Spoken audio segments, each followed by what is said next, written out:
दोस्तों, जिस तरीके से आज के समय में लोग पृथ्वी के संसाधनों का धड़ल्ले से इस्तेमाल कर रहे हैं बिना किसी रोक टोक के, और हर वो चीज करी जा रही है, और वो दिन भी करीब है जब हमें उन चीजों का सामना करना पड़ सकता है जो कि कभी कहानियों में हमने सुनी थी। पर क्या अगर वो चीजें सच में हो जाए तो हमारी दुनिया कैसी होगी? तो अटलांटा महासागर के बीच हम कुछ लोगों को देखते हैं, जिसमें एक जैक है जो अपनी टीम के साथ बर्फ के सैंपल ले रहा है। पर इसी बीच वहां पर एक तेज झटका आता है जिससे एक लंबी दरार बन जाती है और उनकी जो भी मशीन थी वो उस दरार में गिर जाती है। पर सबसे बड़ी मुसीबत यहाँ ये थी कि इनके लिए हुए सैंपल वो भी उसी में जा चुके हैं उस पार। तो जैक छलांग मारता है और अपनी जान की बाजी लगाकर उन्हें ले आता है, क्योंकि वो बहुत ही ज्यादा कीमती है। सीन शिफ्ट होता और हम न्यू दिल्ली में हो रही वर्ल्ड लीडर की मीटिंग को देखते हैं, जिसमें जैक सभी को बताता है कि वो अंटार्कटिक गया था, जहाँ के सैंपल से उसे पता चला है कि वो सबसे बड़ा ग्लेशियर है, वो इतनी तेजी से पिघल रहा है कि उसका 70% पानी बन गया है। हमें जल्दी ही कुछ करना होगा, वरना ये पूरी दुनिया के लिए बहुत बड़ा खतरा बन सकता है। और इसका अंजाम क्या होगा आप सभी जानते। इतने में यूनाइटेड नेशन का चीफ कहता है कि इसमें तो बहुत पैसा लगेगा, कौन देगा इतना पैसा, क्या कोई कंट्री इसके लिए तैयार है? और ये सुनते किसी का हाथ नहीं उठता, जो देख जैक ने कहा कि आने वाले समय में धरती का तापमान इतना गिर जाएगा कि एक आइस एज की शुरुआत होगी। सूरज से कई सालों तक नहीं निकलेगा, लोग भूख और ठंड से मारे जाएंगे, और ऐसे में अगर हमने कोई फैसला नहीं लिया तो इसका अंजाम बहुत भयानक होने वाला है। इसमें हमारी पूरी धरती पानी में डूब सकती है। 2 महीने बाद हम एक वेदर रिपोर्ट को देखते हैं, जिसमें अचानक से एक जगह का तापमान 13 डिग्री गिर जाता है। जो देख वो आदमी अपने सीनियर को बुलाता है। इस बीच दुनिया के दूसरे कोने यानी कि टोक्यो में हम देखते हैं कि काफी टाइम से बारिश लगातार होती जा रही है, लेकिन आज कुछ बहुत ही अजीब होता है। आसमान से बड़े बड़े बर्फ के टुकड़े गिरना शुरू हो जाते हैं, जैसे कोई ऊपर से उन्हें फेंक रहा हो, और इसमें कई लोग घायल भी हो जाते हैं, पर किसी को कुछ पता नहीं था। दूसरी ओर जैक जो अपने घर लौट आया, उसे पता चला कि उसका बेटा हेनरी, जो काफी इंटेलिजेंट है, पर उसे स्कूल में फेल कर दिया गया। जो जानकर जैक भी हैरान था कि ऐसा कैसे हो सकता है, क्योंकि वो तो खुद अपनी टीचर से ज्यादा समझदार है, जिसके चलते वो उसके टीचर को बहुत सुनाता है कॉल पर। लेकिन आज हेनरी को न्यूयॉर्क भी जाना है एक क्विज शो के लिए, इसीलिए वो प्लेन में चढ़ता है और कुछ देर बाद प्लेन में किसी भारी झटके का एहसास होता है, जिससे सभी डर जाते हैं। लेकिन फिर अचानक सब कुछ शांत हो जाता है और फिर ये न्यूयॉर्क भी पहुंच जाते हैं। वहां बहुत ही ट्रैफिक लगा था, इसीलिए सभी बच्चे टैक्सी से उतरकर पैदल जाने लगते हैं। लेकिन तभी हेनरी को आसमान में कुछ बहुत ही डरावना दिखाई देता है। लाखों की तादाद में चिड़िए चिल्लाते हुए दूसरी ओर भाग रही थी, मानो उन्होंने कुछ ऐसा देख लिया हो जो सभी को बताना चाह रही है। लेकिन किसी को फिर भी कुछ पल्ले नहीं पड़ता। उन्हें लगता है कि शायद ठंड के कारण वो दूसरी जगह पर जा रही है।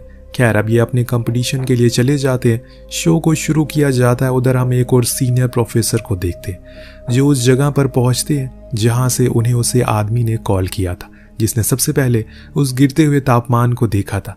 जब प्रोफेसर इस चीज को देखते हैं तो उन्हें लगता है कि शायद ये कोई मैकेनिकल ग्लिच हो सकता है, लेकिन ये चीज एक नहीं बल्कि 4 जगहों पर हो रही है, जो काफी डराने वाली बात है। इतनी तेजी से तापमान कैसे गिर सकता है?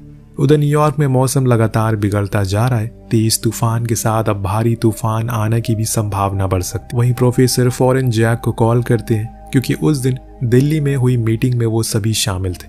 वो जैक से कहते हैं कि जैसे तुमने कहा था, महासागर में अब तापमान गिरेगा। उत्तरी दिशा से तेज हवाएं चल रही हैं और जो ग्लेशियर पिघल रहे हैं वो अब पानी भी बन चुके हैं। जैक कहता है कि ऐसा मुमकिन नहीं है, ऐसा होने में तो कई 100 साल बाकी है। लेकिन जब वो प्रोफेसर की भेजी हुई रिपोर्ट्स को देखता है तो उसके तो पैरों नीचे जमीन खिसक जाती है। ये सब कुछ सच में हो रहा था। जैक का कहना था ये जो कुछ भी हो रहा है वो 10,000 साल पहले हुआ था, पर अब इसका क्या सोल्यूशन है उन्हें खुद नहीं पता। उधर हम देख पाते हैं कि मौसम विभाग वाले सभी को कह रहे हैं कि जो कोई भी लॉस एंजलिस में रहता है वो वहां से बाहर आ जाए, क्योंकि उसकी ओर 70 किलोमीटर की स्पीड से हवाएं आ रही है जो सब कुछ उड़ा कर ले जाएंगी। ये बात सच भी है, क्योंकि जब हम उन नज़ारों को करीब से देखते हैं तो एहसास हो जाता है कि ये वाकई में बहुत ही ज़्यादा भयानक है। 1-2 नहीं बल्कि कई सारे टोर्नाडो लॉस एंजलिस को जड़ से उखाड़ कर फेंक रहा है, जिसमें न जाने कितने हजारों लोग मारे जाते हैं। सारी वापस आने वाली फ्लाइट को कैंसिल कर दिया जाता है, यानी कि हेनरी अब वहीं पर फंसा रह गया। उधर अब मीटिंग का सिलसिला बढ़ जाता है, क्योंकि वो तूफान थोड़े समय के लिए थम चुका था। इस बीच उस मीटिंग में यूनाइटेड नेशन के हेड भी शिरकत लेते, जिनके सामने जैक बताता है जो कुछ भी आप लोग अभी देख रहे हैं वो मेरी थ्योरी के हिसाब से 100 साल बाद होने वाला था, लेकिन मैं ये गलत था क्योंकि उत्तरी महासागर की चट्टानों में दरार पाई गई है जिससे कि न जाने कितने बड़े बड़े ग्लेशियर पिघल गए और उसमें से जो पानी निकला होगा वो कितना ठंडा और कितना ज्यादा हो सकता है आप अंदाजा भी नहीं लगा सकते। पर उसकी बात पर कोई भी ध्यान नहीं देता, पर जाते जाते वो सभी से कहता है कि हम अभी एक भयानक क्लाइमेट चेंज के एकदम किनारे पर बैठे हुए, तो सभी तैयार हो जाओ, बहुत कुछ बदलने वाला है। कुछ ऐसे लोग थे जो उसकी बात से सहमत थे, इसीलिए वो उन्हें अपने साथ चलने को कहता है, जो जाकर वहां पर कई घंटे रिसर्च करके जो खुद बनाए हुए मॉडल की मदद से जानकारी इकट्ठा करता है। दिन अगले दिन वो वाइस प्रेसिडेंट के पास जाकर उन्हें समझाने की कोशिश करता है कि उन्हें जल्द से जल्द शहरों को खाली करवाना होगा क्योंकि अगले 20 से 25 दिन में कुछ ऐसा होने वाला है जिसकी उम्मीद किसी को नहीं होगी। लेकिन प्रेसिडेंट उसे ये कहकर ठुकरा देते हैं, तुमने यही चीज दिल्ली में भी कही थी, जो कुछ भी 100 साल बाद होने वाला है, पर तुम्हारी बात, तुम्हारी थ्योरी गलत निकली, इसीलिए मैं कोई बात पर भरोसा क्यों करूं। उनकी बातों से बेचारा जैक मायूस हो जाता है, उसे पूरा अंदाजा है कि दुनिया पलटने वाली है। एक और हम लंदन की रॉयल फैमिली को देखते हैं जो 3 हेलीकॉप्टर से रशिया की ओर जा रहे हैं, लेकिन अचानक से वहां का तापमान गिरने लगा जिसके कारण ये हुआ कि जिस हेलीकॉप्टर में वो सभी थे वो ठंड के मारे जम गया और काम करना बंद करने लगा। उसे कुछ ही देर बाद किसी का कोई अता पता नहीं चला, न जाने वो कहां बर्फ के नीचे दफन हो गए, पूरा रॉयल परिवार। वहां जैक अभी भी अपनी रिसर्च में लगा हुआ था, किसी भी हाल में उसे इसकी जड़ तक जाना है और पता लगाना है कि ये कब तक खत्म हो जाएगा सब कुछ। लेकिन वहां न्यूयॉर्क में तो चीजें बदलना शुरू हो गई है, बारिश बहुत ही तेज हो गई है, सीवर भी ओवरफ्लो होने लगे हैं, महासागर से एक लहरों का बवंडर इनकी ओर आ रहा है। हेनरी फौरन भागकर एक बिल्डिंग में जाता है, लेकिन बीच रास्ते में वो फंसे हुए लोगों की जान भी बचाता है। उधर हम उस नज़ारे को देख पाते हैं जो शायद आने वाले कल में सच भी हो जाएगा। समुंदर अपनी सतह छोड़कर अपने पुराने रास्ते की ओर आना शुरू कर दिया। स्टैच्यू ऑफ लिबर्टी पानी में समा गई है। पूरा न्यूयॉर्क देखते ही देखते पानी में डूब जाता है। दूसरे सीन में जैक को पता लगता है कि अगले 24 घंटे में 3 और बवंडर हैं जो किसी बुर्ज खलीफा जितने बड़े हो सकते हैं, वो इसी ओर आ रहे हैं। वो प्रोफेसर को रिपोर्ट सेंड करता है और इन्हें इस बारे में आगाह करता है ये टोर्नाडो 48 घंटे में पूरी दुनिया में फैल जाएंगे और जब ये ठंडे हो जाएंगे और अगर हमारी किस्मत में जिंदा रहा तो एक नई पृथ्वी को हम देख पाएंगे जो कि बर्फ की चादर से ढकी होगी और तापमान होगा -70 डिग्री के पार। आप जितनी जल्दी हो सके वहां से निकल जाए क्योंकि वो आपकी ही ओर आ रहा है। लेकिन प्रोफेसर ये कहकर मना कर देते हैं कि अब बहुत देर हो गई। वहीं दूसरी ओर हेनरी अभी खुद की जान बचाने में लगा हुआ है। इधर से जॉन उसे बार बार संपर्क करने की कोशिश कर रहा है जो कि हो भी जाता है। इसीलिए वो अपने डैड से पूछता है क्या ये सब जो कुछ भी हो रहा है वहां भी वही हाल है। तो वो कहते हैं कि हाँ, ये सब अभी चलता रहेगा, थोड़े टाइम तक तुम्हें खुद को संभालना होगा, जितना हो सके घर के अंदर रहो और कोशिश करना कि बाहर ना निकलो क्योंकि तापमान बहुत ही तेजी से गिर रहा है। हेनरी के साथ उसकी साथी एंजेलिना भी होती है जो उसे फौरन इस ओर आने को कहती है क्योंकि पानी बढ़ रहा है, इसीलिए वो उन्हें अलविदा कहकर इस ओर आ जाता है। पर उसके माता पिता को खुशी मिलती है कि कम से कम उनका बेटा तो जिंदा है क्योंकि न्यूयॉर्क की आधी से ज्यादा आबादी मारी जा चुकी है। तभी वहां पर मौजूद लोगों को किसी बड़ी सी चीज की टकराने की आवाज आती है। वो लोग फौरन बाहर देखते हैं खिड़की से तो हैरानी से उनकी आंखें फट जाती है। दरअसल एक विशाल कार्गो शिप अब न्यूयॉर्क की सड़कों पर चल रहा था। उधर अब जैक डिसाइड करता है कि वो अपने बेटी को बचाने के लिए न्यूयॉर्क जाएगा वरना वो मारा जाएगा। हालांकि ऐसा करने के लिए उसके साथ ही उसे रोकते हैं पर वो नहीं रुकता। लेकिन इतने में वहां पर उसका एक सीनियर आता है जो उसके साथ नासा में काम करता है। वो जैक को बताता है कि प्रेसिडेंट उससे बात करना चाहते हैं, वो चाहते हैं कि तुम उन्हें समझाओ कि क्या करना है। हालांकि पहले तो जैक नहीं मानता लेकिन बाद में उसे जाना पड़ता है। वहां वो सभी से कहता है कि ये तूफान अब अगले 10 दिन तक ऐसे ही चलता रहेगा। जब ये खत्म होगा तो हम उस दौर में चले जाएंगे जब अमेरिका जैसी कोई चीज हमारी पृथ्वी पर थी ही नहीं, यानी कि आइस एज में। प्रेसिडेंट पूछते हैं कि अब हमें क्या करना चाहिए, तो वो कहता है कि हमें अब दक्षिण की ओर जाना चाहिए जितना हो सके, पर अभी भी कुछ लोग हैं जो उत्तर की ओर फंसे हुए। लेकिन उसका कहना था कि वो जगह किसी कब्रिस्तान जैसी बन गई है, अगर आपने किसी को वहां भेजा तो कभी वो वापस नहीं आएगा। हम दुआ कर सकते हैं कि वो बस घरों में रहें। वहां से हेनरी के पास जाने के लिए वो निकलता है और यहाँ प्रेसिडेंट ऑर्डर देते हैं कि आर्मी को कहो कि जितना हो सके उत्तर की ओर लोगों को लेकर जाए। लेकिन अब इन्होंने पूरे अमेरिका को एक दूसरी जगह लेकर जाना है, वो भी कुछ ही दिनों में, और ये बहुत बड़ी बात है, एक असंभव जैसा टास्क है। वह हेनरी जिस बिल्डिंग में ठहरा हुआ था वहां कई और भी वहाँ कई और लोग भी रुके हुए थे जो कि भूख और ठंड से परेशान थे। पर एक दिन वो बाहर देखते हैं जो पानी बहकर आया था वो पूरी तरह से जम चुका है। इसीलिए सभी लोग अब सरकार के आदेश पर दक्षिण की ओर बढ़ रहे थे, क्योंकि वो वहाँ सेफ है। पर उनके जाने का तरीका गलत है, वो इतनी ठंड में पैदल नहीं जा सकते।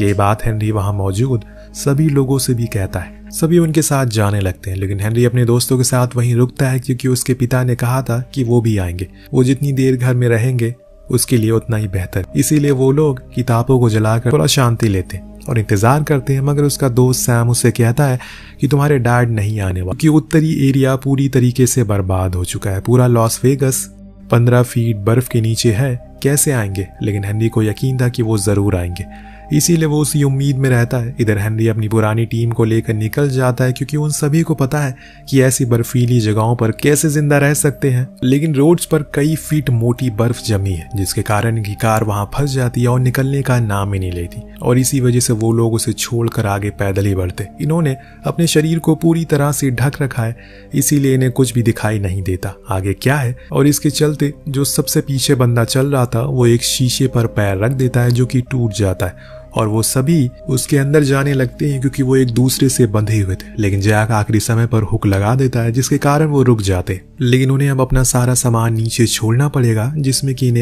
जिसमें इनका खाना पानी भी था और भी बहुत कुछ। हालांकि जैक का दोस्त उन सामानों को नहीं छोड़ रहा था, लेकिन जैक उसे समझाता है कि अगर तुमने उसे नहीं छोड़ा तो हम सब मारे जाएंगे। वो उसकी बात को मान लेता है, जिसके बाद वो आगे बढ़ने लगते हैं। वहीं हेनरी, जो कि अब परेशान है क्योंकि उनकी किताबें खत्म होने वाली है। इस बीच एंजेलिना उसे अपने पास बुलाती है। दरअसल दोनों ही एक दूसरे से बहुत प्यार करते हैं। हेनरी तो उसके लिए यहाँ पर रुका है क्योंकि एंजेलिना के पैरों में चोट लगी है, इसीलिए वो चल नहीं सकती। पर इससे बड़ी एक और मुसीबत थी, अब उसके पैर का वो इन्फेक्शन बढ़ता जा रहा है और उन्हें जो दवा चाहिए वो उनके पास है ही नहीं। पर तभी सैम उसे बताता है कि शिप यहाँ आया है वो कार्गो है, शायद उसमें हमें वो चीज मिल जाए जिसकी तलाश।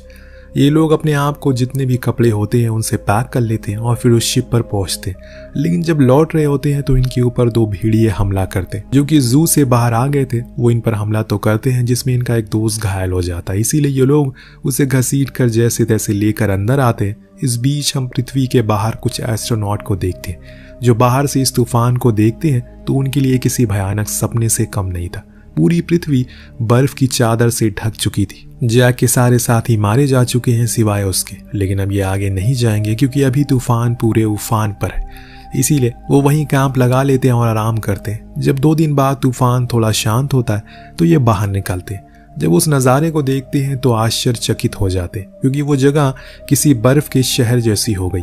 सब कुछ बर्फ में ढक गया है, जम चुका है। जो बड़े बड़े शिप वहीं जमे पड़े हैं, ऊंची ऊंची इमारतें अब दिख नहीं रही है। लेकिन हेनरी को तो अभी भी अपने बेटी के पास पहुंचना है किसी भी हाल में, इसीलिए वो आगे बढ़ना शुरू करता है। अपने साथ ही बीच में उन्हें कई सारे लोगों की लाशें मिलती हैं, जो कि दक्षिण की ओर पैदल जा रहे थे और रास्ते में वो मारे गए ठंड की वजह से। बड़ी ही मुशक्कत करके इन्हें वो लाइब्रेरी मिल जाती है जिसके अंदर ये सभी आसरा लिए हुए थे। लेकिन अंदर जाने पर वहां किसी की भी आवाज नहीं आ रही थी। हेनरी टॉर्च को इधर उधर मारता है, तभी उसे एक कमरे से रोशनी आती हुई दिखाई देती है, जहां पर वो सभी आग जलाकर सो रहे थे। हेनरी जब अपने पिता को देखता है तो फौरन जाकर उनसे गले लग जाता है और कहता है कि डैड, आपने कर दिखाया, थैंक यू सो मच। दोनों बाप बेटे इमोशनल हो जाते हैं और रोने लगते हैं। इसके बाद वहां इन्हें बचाने के लिए हेलीकॉप्टर आते हैं। वही हमें दूसरी ओर दिखाया जाता है कि जो वाइस प्रेसिडेंट है अब वो प्रेसिडेंट बन चुके हैं, क्योंकि फॉर्मर प्रेसिडेंट की तूफान में मौत हो गई है। सभी लोग अभी मेक्सिको में जा रहे हैं, जहां वो स्पीच देते हैं और कहते हैं कि मैंने बहुत गलती कर दी जैक की बात को नजरअंदाज करके, लेकिन मैं ये कहना चाहूंगा और हमने एक और गलती करी है, प्रकृति को बर्बाद करके। अगर हम सही कदम पहले उठा लेते तो ये कभी ना होता। लेकिन आज के बाद हम अपनी पूरी जान लगा देंगे अमेरिका को वापस खड़ा करने में। इस हादसे से हर किसी को सीख मिल जाती है कि सब कुछ ऊपर वाले का बनाया हुआ है, उससे ज्यादा शक्तिशाली कोई नहीं है। अगर उसका कहर बरसेगा तो अमेरिका जैसा देश, ताकतवर देश भी मिट्टी में मिल जाएगा। इसीलिए कहते हैं कि नेचर को बचाओ, तभी वो तुम्हें बचाएगा। वेल, आपको कहानी कैसी लगी कमेंट करके जरूर बताएगा। मिलते हैं अगले वीडियो में। Thank you so much watching. Peace out.